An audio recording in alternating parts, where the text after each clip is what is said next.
모든 것을 합력하여 선을 이루십니다. 범사에 감사합시다. 제가 아침에 들어올 때 정신이 하나도 없었어요. 왜냐하면 이게 보라색 올해 판을 찍었는데 인쇄소에서 작년 거 가지고 주보를 찍었어요. 얼마나 당황이 됐겠습니까? 그래서 앉아가지고 이거 어떡하나 당황이 돼가지고 그래도 하나님께서 모든 것을 합력하여 선을 쓰기 때문에 감사라고 했으니까 앉아서 정신이 없지만 하나님 감사합니다. 작년 표하고 딱 찍혔잖아요 지금 여기에. 하나님 감사합니다. 그래도 2015년도 이 주보를 잘 사용하게 하시고 또 이렇게 예배를 드릴 수 있도록 해주시면 감사합니다. 감사를 드렸는데도 마음이 이게 안 잡히더라고요. 그래가지고 이제 올라와서 그래도 하나님 감사합니다. 감사합니다. 그러고 있는데 왜 이렇게 주보를 했을까? 보니까 주보 맨 앞에 그 수가성 여인, 작년에 수가성 여인이 예수님 만나는 그림이 있습니다. 근데 올해 이제 새해 여러분 1월 첫 주에 드린 주보 보시면 알겠지만 예수님이 문 밖에서 두드리는, 마음의 문 밖에서 두드리는 그런 모습이 기록되어 있거든요. 그림이 그려져 있거든요. 근데 오늘 본문과 제목이 바로 이 수가성 여인이에요. 그래서 어쩌면 하나님을 이렇게 기가 막히게 하실까. 물론 주보가 작년도판에다가 인쇄소에서 실수해서 찍었지만 이 그림은 이게 정확하게 오늘 본문의 설교를 보여주고 있구나. 그래서 속으로 하나님 그래도 감사합니다. 아침부터 제가 정신이 안 나서 작년 주보에다 찍어가지고 이거 왔거든요. 그래도 하나님 앞에 감사했는데 여러분 그렇습니다. 이 그림에 보시면 예수님께서 수가성 여인을 만나주시는 그런 내용이 나옵니다. 여러분 예수님이 죄 많은 여자를 만났어요. 죄 많은 우리를 만났어요. 그래서 우리가 하나님께 예배를 드릴 수 있도록 은혜를 주셨어요. 이게 얼마나 감사합니까? 우리가 의롭게 된 것은 예수님의 십자가의 보혈의 피 때문에 의롭게 된 거지 우리가 원래 의로운 사람들은 아닙니까? 아니지 않습니까? 우리는 죄인 아닙니까? 그런데 수가성 여인을 만난 것처럼 우리를 만나주셨어요. 그래서 하나님 앞에 예배 드릴 수 있도록 해주셨어요. 여기서 하나님께서 여러분 안 만나셨으면 여기 앉아서 예배 드릴 사람 어디 있어요? 아무도 없잖아요. 세상에 나가서 실컷 즐겼을 것입니다. 그런데 하나님 만나주셔서 예배 드리러 왔어요. 얼마나 감사해요. 미국에 모린 캐러스 목사님이 계십니다. 이 목사님은 늘 하나님 앞에 감사하며 찬송하면서 산 목사님이 일생을 그렇게 사셨어요. 어떤 환경이 줬더니 감사드렸어요. 집을 얻었는데 어떻게 또 잘못돼가지고 집을 못 들어가게 됐어요. 그래도 감사하고 차가 고장이 났어요. 그것도 감사하고 그 이유가 있습니다. 이 목사님께서 할머니 할아버지의 손에 끌려서 교회를 가게 됐어요. 교회를 가고 싶은 마음이 없었어요. 근데 억지로 끌려간 거예요. 그래서 앉아서 예배를 드리는데 성도들을 이제 예배 드리는 게 아니죠. 하나님 앞에 성도들 구경하는 거죠. 주변을 쭉 살펴보면서 성도들 보면서 불쌍한 사람들, 아마 아무 생각 없이 끌려온 분들은 아마 그런 생각을 할 거예요. 이 불쌍한 사람들, 내가 끌려왔지만 와가지고 이 목사님이 그런 생각을 한 거예요. 이 불쌍한 사람들, 바깥 세상에 재미있는 생활도 모르고 앉아가지고 이곳에서 시간을 허비하면서 앉아있구나. 불쌍한 사람들. 아마 여기 혹시 그런 사람이 계신다면 회개하시고 예수를 믿길 바랍니다. 그렇게 하고 앉아있었던 거예요. 불쌍한 사람들 그러면서. 그리고 예배를 드리는데 예배를 드릴 줄 압니까? 그냥 억지로 끌려왔는데. 그래서 앉아있는데 찬송을 부르니까 붕어처럼 입만 그냥 따라서 뻐끔뻐끔 했습니다. 그리고 앉아있는데 갑자기 무거운 음성이 들리는 거예요. 그래서 누가 나를 말하나 나를 부르나 그러면서 이렇게 보는데 아무도 없어요. 그래서 성도들이 예배를 드릴 뿐이에요. 근데 막 무거운 음성, 그 음성이 들리는 거예요. 또 한 번 들립니다. 들리는데 너는 오늘 나를 믿기로 결심해야 된다. 만일 그렇지 않으면 때가 안 들릴 것이다. 그래가지고 또 고개를 두리번 하는데 아무도 없어요. 성도들에게 예배만 드릴 뿐이에요. 또 무거운 음성이 들리는 거예요. 네가 오늘 나를 믿기로 결심하지 않으면 나는 반드시 후회할 거다. 때가 늦고 말 것이다. 그 음성을 들은 거예요. 그 누가 지금 나한테 이렇게 얘기하는 걸까? 예배 시간에 누가 나한테 예배하는 걸까? 이 말을 하는 걸까? 가만히 생각했습니다. 생각해 보니까 하나님이시구나. 아무도 지금 나한테 말하는 사람이 없는데 하나님이 지금 나하고 말씀하시는구나. 하나님이 살아계시는구나. 내가 지금까지 영적으로 고민했던 속 내면에서부터 고민했던 갈증, 이분을 내가 제대로 만나면 해결될 수 있겠다. 이런 생각이 바짝 드는 거예요. 그래서 이제 이분이 속으로 기도했답니다.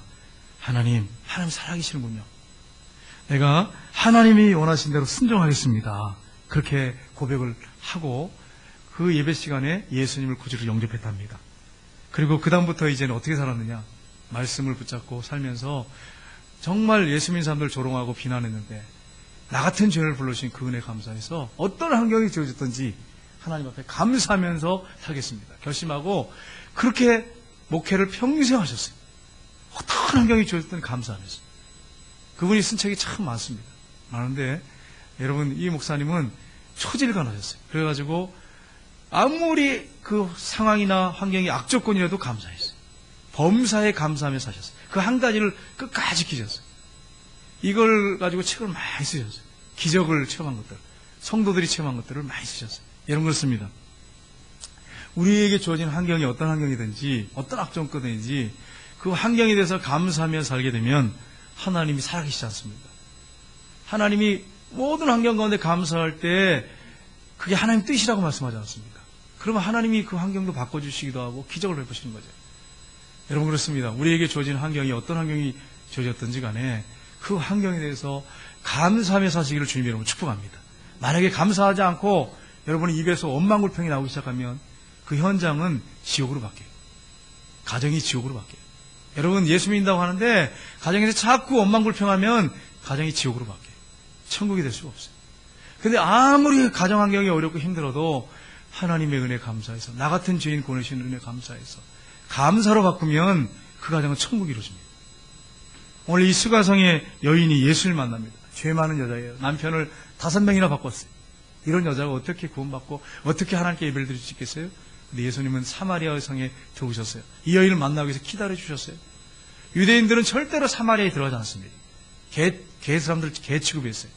근데 예수님은 사마리아로 곧장 들어가셨어요. 수가성 우물가에 앉아서 이 여자를 기다렸어요. 그리고 이 여자를 만났어요. 만난 다음에 예배가 뭔지, 참된 예배가 뭔지를 가르쳐 주시고, 그리고 내가 바로 메시아다, 이 죄 많은 여자에게 알려줬어요. 종교 지도자들에게 알려준 게 아니라 그 당시에 동네 사람들한테 죄가 많다고 손가락질 받는 여자한테 자신이 메시아라는 사실을 오늘 본문에 여러분 보셨지만 분명히 알려주셨어요. 여러분, 오늘 이 본문을 통해서, 예배를 알려주신 이 본문 말씀을 통해서 어떻게 우리는 하나님을 사랑함으로 예배를 드릴 수 있을지를 살펴보긴 합니다. 첫 번째는 예배는 하나님 아버지께 드려야 됩니다. 대상이 누구냐면 하나님 아버지라는 거예요. 우리의 목적, 예배 드리는 목적, 하나님 아버지예요. 예수님께서 참 예배는 웅장한 예루살렘 성전에서 제사장들을 보는 앞에서 의식을 가지고 드리는 예배다, 이렇게 말씀하지 않았습니다. 또 어떤 특정한 사람들이 모여서 드려야 예배다, 그렇게 말씀하지 않았습니다. 오늘 말씀해 보시면 죄 많은 여자에게 누구든지 어느 장소에든지 예배를 드릴 수 있다라고 하는 걸 말씀했어요. 예수님이 이 땅에 오셔서 말씀하신 게 뭡니까? 내가 의인을 부르러 온 것이 아니요 죄인을 불러 회개시키러 왔다, 그렇게 말씀했어요. 오늘 본문에도 아버지께서는 이렇게 예배하는 자들을 찾으시느니라. 죄인이지만 하나님 앞에 예배를 드리는 자들을 찾으신다고 이렇게 말씀합니다. 여러분, 교회의 존재의 목적은 예배입니다. 여러분이 예배를 드릴 때 목숨을 걸고 예배를 드려야 돼요. 오늘 본문에 보시면 짧은 구절이 아니지만 이 안에 예배라는 단어가 몇 번 나오는지 아십니까? 세지 마십시오. 그냥 가르쳐 드리겠습니다. 10번 나와요. 10번. 10번이 오늘 읽은 본문에 예배라는 단어가 나와요. 그러니까 이 예배라는 단어가 이렇게 많이 나오는 본문이 없어요. 본문처럼 10번이 나옵니다. 여러분, 예배의 대상이 누군지를 말씀하고 계시는데 우리 한번 21절 보겠습니다. 같이 한번 읽어보겠습니다. 예수께서 이르시되 내 말을 믿으라. 이 산에서도 말고 예루살렘에서도 말고 너희가 아버지께 예배할 때가 이르리라. 아멘. 누구에게 예배할 때가 이르리라고요? 아버지께.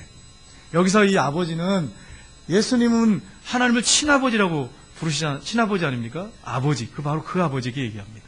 우리는 어떻습니까? 우리는 자격이 없어요. 하나님을 아버지라고 부를 수 없는 그런 죄인들이에요.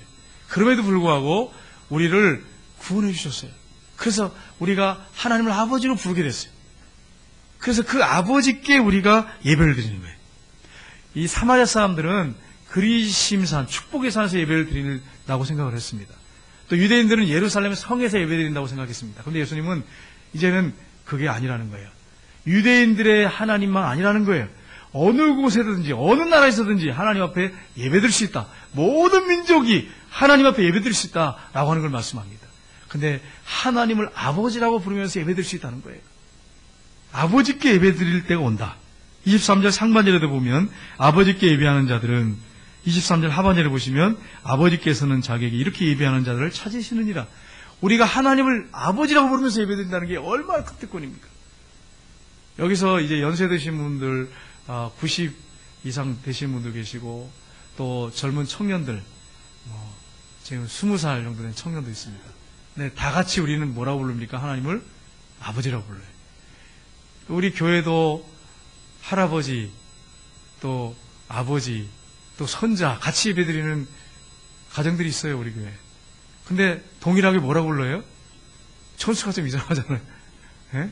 할아버지도 아버지라고 그러고 아버지도 아버지라고 그러고 손자도 아버지라고 그러고 모든 민족의 아버지 하나님이 창조주시기 때문에 하나님을 아버지라고 부를 수 있는 거예요. 하나님께서 우리를 사랑하셔서 독생자까지 아낌없이 내어주셨어요. 그래서 하나님의 사랑을 우리가 알았어요. 십자가의 그 보혈의 피 공로로 우리가 구원을 받게 됐어요. 그래서 하나님이 우리를 사랑하시는구나 하는 것을 확실하게 믿게 됐어요. 그게 아니었다면 우리는 하나님을 사랑이라고 믿지 못했을 것입니다. 이것 때문에 확실한 증명을 하셨기 때문에 하나님이 사랑하시는구나, 사랑이시구나 하는 걸 알고 우리가 하나님 앞에 예배를 드릴 수 있는 것입니다. 우리가 오늘 이 시간 예배 드릴 때 하나님을 사랑하는 마음을 가지고 예배를 드려야 돼요. 우리 찬송가 이 304장 3절에 보시면 그 가사가 있습니다. 너무나도 귀한 가사예요. 하늘을 두루마리 삼고 바다를 먹물 삼아도 한없는 하나님의 사랑 다 기록할 수 없겠네. 하나님의 크신 사랑 그 어찌 닿았을까. 저 하늘로 비싸도 채우지 못하리. 하나님 크신 사랑은 측량 다 못하네. 영원히 변치 않는 사랑 성도여 찬양하세. 외아들까지 아낌없이 주신 사랑, 이걸 어떻게 여러분 이걸 쓸 수 있겠어요? 사랑을 다 편지로 쓸 수 있겠어요? 하나님 앞에 써서 올려드릴 수 있겠어요? 바다를 먹물로 삼고 하늘을 두루마리 삼아도 다 기록할 수가 없어요. 죄인을 위해서 외아들을, 그 사랑하는 하나밖에 없는 외아들을 내어주셨어요. 그리고 어떻게 우리가 이 사랑을 다 표현할 수 있겠어요? 표현할 수가 없어요. 죄인을 위해서 어떻게 아들을 내어줄 수 있겠습니까? 이건 말도 안 되잖아요. 이런 사랑을 받았어요. 그러니까 사랑을 하늘까지 쌓아도 쌓을 수가 없는 거예요. 그래서 그 크신 하나님의 사랑을 우리가 감사하면서 찬양하면서 예배드릴 수밖에 없는 거예요. 오늘 우리가 이 시간에 예배드리러 왔는데 어떤 목적을 가지고 예배드리러 왔습니까? 여러분, 그 목적이 하나님 아버지를 우리가 예배하러 왔는데 이게 목적이죠. 이게 하나님이 대상이시죠. 드리는데 내가 하나님 앞에 예배드리러 왔습니다. 하나님을 사랑해서 예배드리러 왔습니다. 이게 나의 목적입니다. 이게 정상적인 예배. 그게 아니고 나 억지로 끌려왔습니다. 우리 아내한테 불이익을 당할까 봐 끌려왔습니다. 혹시 그런 분 계실지 모르겠어요. 가기 싫은데 가정의 평화를 위해서 끌려왔습니다. 어떤 분들 그런 얘기 하시더라고요. 가정의 평화를 위해서 교회 왔다고. 우리 교회에 있는 분은 아니지만 아무튼 여러분, 가정의 평화를 위해서 왔다. 이게 예배가 아니지 않습니까? 혹시 나 지옥 갈까 봐 예배 왔습니다. 그게 아니죠. 하나님이 나 같은 죄인을 위해서 외아들까지 아낌없이 주셔서 그 사랑에 너무 감사해서 예배드리러 왔습니다. 하나님께 예배드리러 왔습니다. 나의 예배 대상은 하나님 아버지십니다. 그렇게 여러분 그런 마음으로 드려야 하나님이 기뻐 받으십니다. 여러분, 그렇게 예배드리는 삶을 사시기를 주님 여러분 축복합니다. 그런 마음을 가지고 예배드릴 때 회복의 역사가 일어납니다. 제가 선교사님들한테 자주 듣는 얘기예요. 그게 뭐냐면 가면 자꾸 싸운대. 사탄이 역사하니까 사탄은 분열의 영이잖아요. 자꾸 싸우게 만든대. 근데 같이 모여서 예배를 한번 간절하게 드리고 그리고 딱 예배 끝나면 마음이 하나가 된대. 가정에 혹시 여러분 싸움을 자주 하시는 분들은 간절하게 예배 드리시기 바랍니다. 하나가 된대. 그래서 하나님의 뜻을 이룰 수 있대. 성취할 수 있대. 여러분 그렇습니다. 가정에 어려움이 있거든 부부싸움을 자주 하시거든 하나님 앞에 가정재단 새해는 많이 쌓아서 예배 드리시기를 주님으로 축복합니다. 그리고 저를 따라 여러분 하시기 바랍니다. 믿음의 가문을 세웁시다. 남편을 가정의 머리로 세워줍시다. 여러분 하나님이 남편을 가정의 제사장으로 세우셨어요. 머리로 세우셨어요. 물론 믿음이 신실한 아내가 있다면 아마 그 가정에는 그 아내가 가정의 제사장이 될 수 있습니다. 그러나 하나님이 성경에 분명히 말씀하셨어요. 남편을 세우주라. 가장을 세워서 그 가정의 머리가 되게 하라. 그렇게 해야 질서가 잡힌다. 하나님께 온전한 영광을 돌릴 수 있는 가정이 된다고. 남편을 세워주셔야 돼요. 남편을 짓밟아버리고는 절대로 그 가정 설 수 없습니다. 하나님 축복하는 가정이 될 수 없어요. 그래서 하나님 앞에 간절하게 예배드릴 때 가정이 모여서 하나님이 그 예배를 받으시고 역사하신다고 하는 거예요. 새해에는 여러분 가정의 재단을 쌓으시기를 주님의 이름으로 축복합니다. 두 번째로 예배는 영과 진리로 드려야 됩니다. 우리 23절 말씀 보겠습니다. 같이 읽겠습니다. 아버지께 참되게 예배하는 자들은 영과 진리로 예배할 때가 오나니 곧 이때라. 아버지께서는 자기에게 이렇게 예배하는 자들을 찾으시느니라. 아멘. 하나님께서는 영이시기 때문에 성령의 인도를 받아야만 참 예배를 드릴 수 있다. 이렇게 말씀하고 있습니다. 성령님은 우리 안에 들어오십니다. 오셔서 그분이 하나님 앞에 참 예배를 드릴 수 있도록 인도하십니다. 성령께서 그렇게 하세요. 그래서 예배 드릴 때 어떻게 예배 드리다고요? 영과 진리로. 영은 성령을 말합니다. 성령님은 하나님의 깊은 속까지 통달하십니다. 다 하세요. 그래서 우리 안에서 하나님과 교제하도록 하나님 앞에 바른 예배를 드리도록 인도하시는 분이 누구냐? 성령님이십니다. 그래서 영과 진리로 예배할지니라. 그렇게 말씀하고 있어요. 성령님께서 우리가 드린 찬양, 기도, 말씀, 헌금, 교제 이 모든 것 가운데 역사하세요. 그렇게 역사해야 참된 예배가 되고 참된 교제가 되는 거예요. 그래서 우리가 영과 진리로 예배드려야 되는데 진리는 그럼 뭐냐는 거예요. 진리는 예수 그리스도를 말합니다. 예수님이 분명히 말씀하셨어요. 내가 곧 길이요 진리요.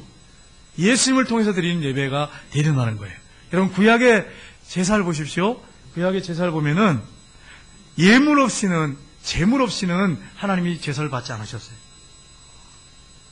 하나님은 예물을 받으셨어요. 피 흘리는 그 제사를 받으셨어요. 하나님 피를 좋아해서 그럴까요? 절대 아닙니다. 죄의 값은 사망이에요. 피 흘림이 없으면 죄사함이 없느니라 그랬어요.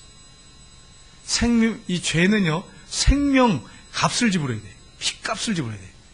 그래서 예수님이 이 땅에 오셔서 우리를 위해서 피 흘려 죽으신 거예요. 그래서 구약의 제물을 바치는 그 모든 짐승은 예수님이 십자가에서 피 흘리실 것을 보여주는 그림자입니다. 그래서 하나님이 피 흘리는 제물을 바치라고 하신 거예요. 피제사를 드렸죠. 예수님이 제물이 되셨어요. 그래서 우리를 위해서 죽어주셨어요. 단번에 죽어주셨어요. 단번에 제물이 되셨어요. 그래서 이제 우리는 더 이상 양이나 염소나 비둘기를 잡아서 제물로 드릴 필요가 없게 됐어요. 이제는 예수님을 통해서 하나님 앞에 나갈 수 있게 됐어요.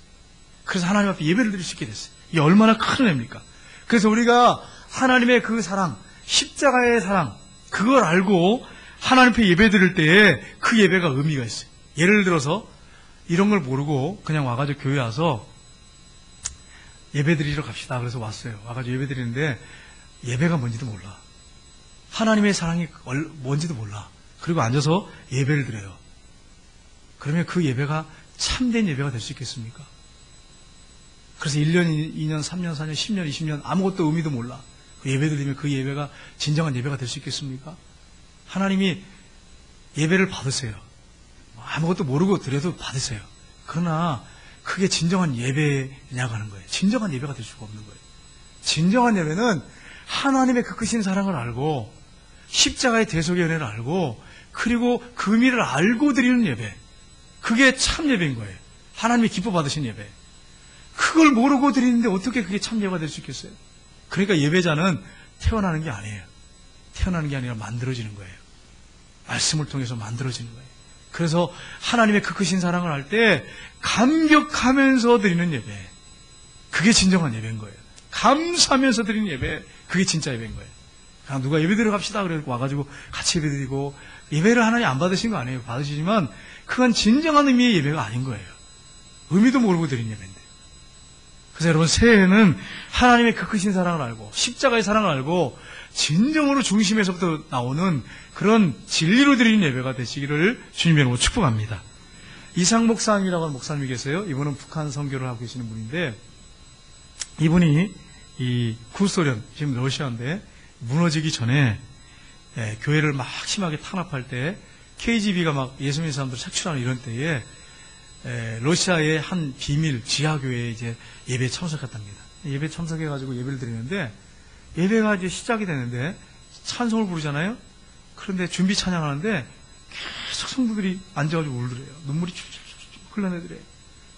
목사님이 이제 기도를, 대표 기도를 시키는데, 대표 기도를 시키는데 사람들이 막 같이 울더래요. 그리고 찬송 부르는데 계속 울고, 설교 듣는데 다 울고, 계속 울고, 끝나고 이제 성찬식을 하는데 성찬식 하면서 다 울고. 그래가지고, 야, 이런 예배가 다 있네. 성도들이 다 울더래, 다. 야, 이런 예배. 그 끝나고 나서 질문했답니다. 목사님, 예배를 그렇게 전부 다 울면서 드립니까? 그 이유가 뭡니까? 그러니까 하시는 말씀이, 이 예배가 이 세상에서 드리는 마지막 예배가 될지 모르기 때문에 그렇습니다. 그게 무슨 말씀입니까? 예, KGB에 끌려가서 20년, 30년, 40년 돼도 아직도 돌아오지 못한 사람들이 있습니다. 죽은 거죠. 그래서 우리가 예배를 드리는데, 오늘 예배 드리다가 끌려가면 우리는 돌아오지 못합니다. 이게 마지막 예배입니다. 마지막 예배인데 어떻게 예배가 형식으로 될 수 있겠습니까? 그러니까 성도들이 예배 드릴 때 첫 시간부터 끝나는 성찬식 다 끝날 때까지도 눈물로 하나님께 예배 드려요. 눈물로. 여러분, 하나님 앞에 예배 드린다는 게 얼마나 귀한지 몰라요. 이 시간이 얼마나 소중한 시간인지 몰라요. 북한은 예배 못 드립니다. 걸리면 끌려 들어가서 죽도록 맞습니다. 그리고 예수 믿는 사람들 고개를 못 들게 하라고 김일성이 아예 그 주제사상 그 책 거기다 기록해 놨기 때문에 고개를 못 들어요. 예수 믿는 사람들은. 수용소에 끌려가도 예수 믿는 사람들, 특별한 사람들 앞에만 앉혀서 머리 못 들게 만들어요. 일반 그 북한 주민들 끌려온 사람들, 수용소에 끌려온 사람들은 고개라도 들고 앉아있죠. 예수 믿는 사람 고개를 못 들게 해요. 바로 쳐버려요. 그냥 몽둥이로 두들겨 패버려요. 예배드리다 끌려가면 그렇게 당하니까 맞다가 죽는 거죠. 개죽음 당하는 거죠. 그러니까 그 예배가 형식적인 예배가 될 수가 없어요. 숨어가지고 창문 잠고 문 잠고 예배 드리는데 소리를 못 내죠. 걸리니까. 입만 뻥긋뻥긋하고 가사만 부르는 거죠. 속으로. 그런 예배를 드리고 있어요.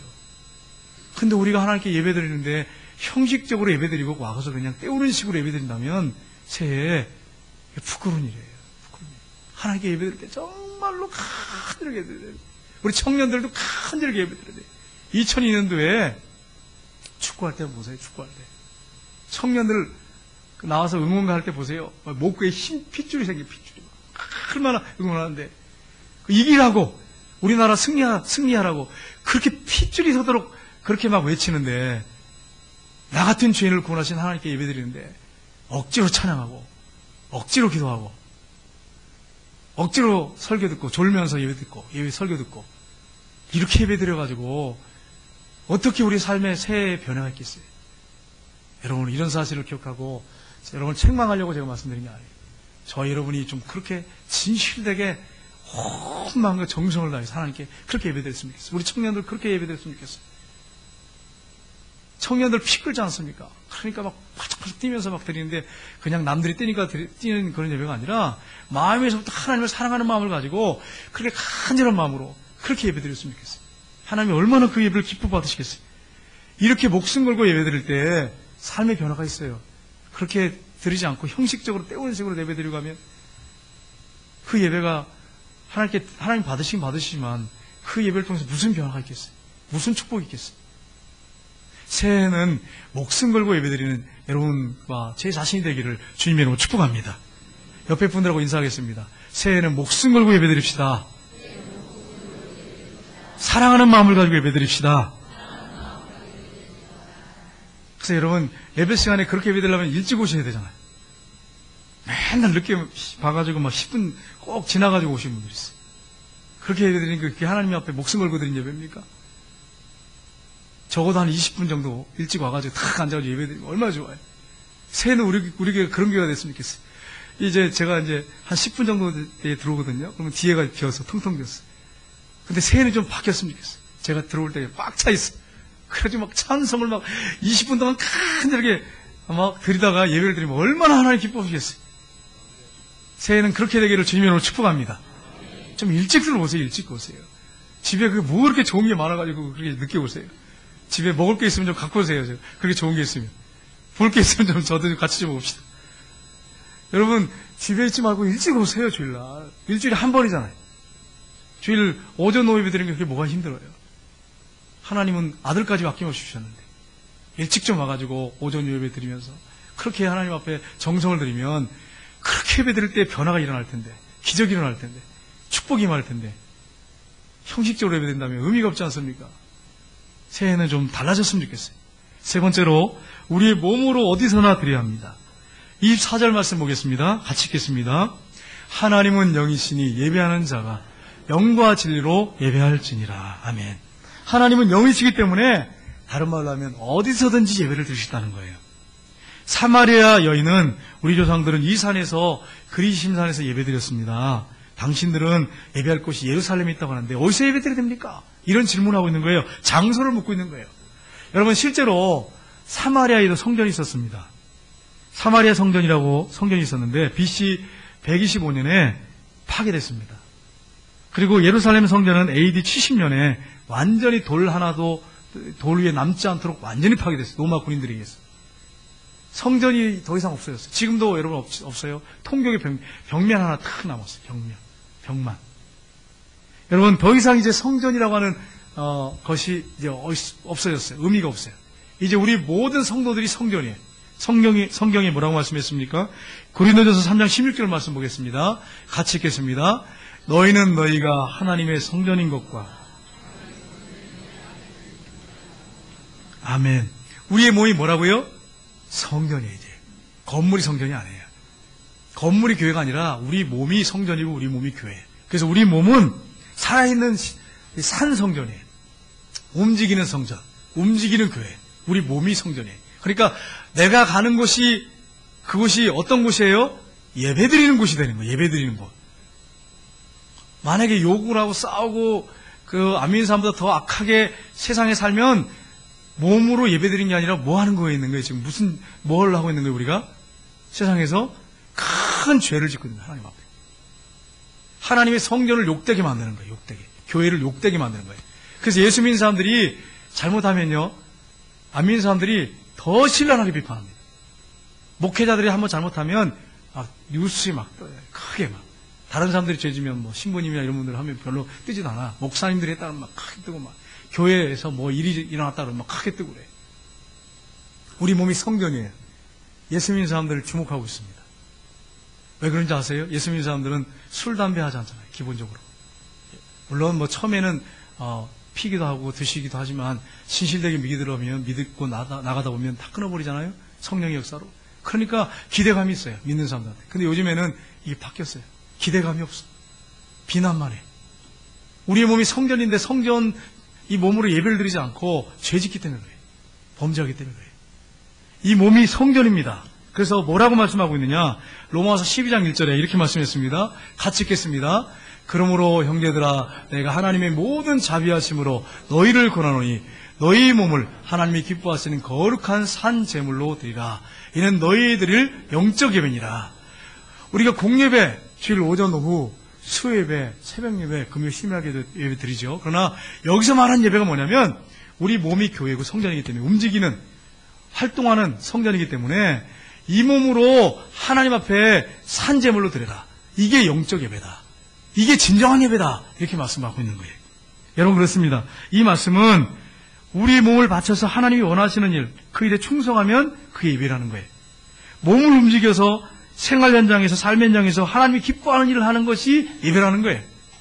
안 믿는 사람들에게 하나님 믿는 백성으로서 선을 행하는 거, 이게 예배라는 거예요. 그들을 잘 섬기는 거, 그게 예배라는 거예요. 우리의 몸으로 산 제물, 하나님께서 기뻐 받으시는 제물로 드리라는 거예요. 이게 영적 예배라는 거예요. 여러분, 초대교회 당시, 이 성경 기록된 초대교회 당시에 로마가 세계를 지배하고 있었습니다. 그 당시에는 노예가 종들이 70%였습니다. 또 노예의 경력을 가진 사람도 있었어요. 전부 합해서 70%였어요. 그런데 노예들이 복음을 먼저 받아들였어요. 받아들이니까 여러분 너무 감격스러워, 너무 좋았어요. 이 몸으로 산제사를 드리라고, 이 몸으로 하나님께 영광 돌리라고. 그래서 하나님을 만난 다음에 종들이 돌아가서는 어떻게 했느냐, 주인을 섬기는데 예수님을 섬기듯이 섬긴 거예요. 그리고 그 일을, 노예의 일을, 종의 일을 하나님의 일처럼 하는 거예요. 그러니까 주인들이 그 모습을 보고 감격을 했어요. 야, 교회 다닌다고 하는데 종은 역시 다르구나. 안 믿는 종들하고 다르구나. 교회라는 데 어떤 거냐, 예배드리라는 게 뭐냐, 예배드리는 게 뭐냐, 너 가보자. 그래서 주인들이, 예배드리러 오는 주인들이 있었다는 거예요. 근데 주인들이 예배를 드리다가 예수를 만났어요. 하나님을 아버지로 모시게 됐어요. 종도 아버지고 자기도 아버지. 그래서 종들을, 신실한 주인들은 종들을 하나둘 풀어주기 시작했어요. 초대교회 때 그랬어요. 이게 노예 해방의 효시가 됐어요. 여러분, 그렇습니다. 종들이 주님께 할 때 주님께 하듯이 하고, 자기에 맡겨진 그 노예의 일을 주님의 일처럼 했어요. 이게 예배인 거예요. 이게 예배인 거예요. 만약에 종들이 하나님을 만났어요, 예배를 드렸어요, 모여서 교회에 돌아갔어요. 그런데 내가 하나님의 아들인데, 그러면서 자기 멋대로 해. 눈치껏 하는 거예요. 자기 몸 관리하면서, 건강 관리하면서, 그러면서 형식적으로 모든 일을 해. 주인을 섬길 때도 내가 하나님 아들인데, 당신은 내 밑에 있는데, 나는 하나님의 아들인데, 막 이런 생각을 가지고, 만약에 교만한 마음을 가지고, 그리고 종으로 있었다면 사람들에게 주인에게 감동을 주지 못했을 거예요. 그 자기가 속해 있는 그 현장을 변화시키지 못했을 거예요. 그런데 사람을 대할 때 주님께 대하듯이 하고, 자기에게 맡겨진 일을 주님의 일처럼 하고, 그러니까 감동을 받고 주님께 돌아온 거예요. 여러분, 이게 뭘 얘기하냐면 직장이 예배 처소가 되도록 해야 된다는 거예요. 성직이에요, 여러분. 목회자들 성직이라고 하지 마십시오. 여러분이 거기서 하나님의 영광을 위해서, 하나님을 기쁘시게 되기 위해서 주님께 하듯이 사람을 섬기고 일하면 그것이 바로 예배 현장인 거예요. 예배를 제대로 드리는 거예요. 영적 예배를 드리는 거예요. 여러분, 그렇게 예배 드리면 그 모습을 보는 믿지 않는 분들이, 하나님 믿는 백성들은 다르구나, 하나님 살아계시구나, 그리고 주께로 돌아오는 거예요. 이게 영적 예배라는 거예요. 하나님은 어디든지 계십니다. 영이시기 때문에. 그러니까 우리는 이 몸으로 산 제물로 예배를 드릴 수 있는 거예요. 저 여러분이 그렇게 한 주간 동안 산 예배를 드리고 영적 예배를 드리다가 또 다음 주에 주님 앞에 나와서 예배 드리는 역사가 있기를 주님 이름으로 축복합니다. 기도하겠습니다.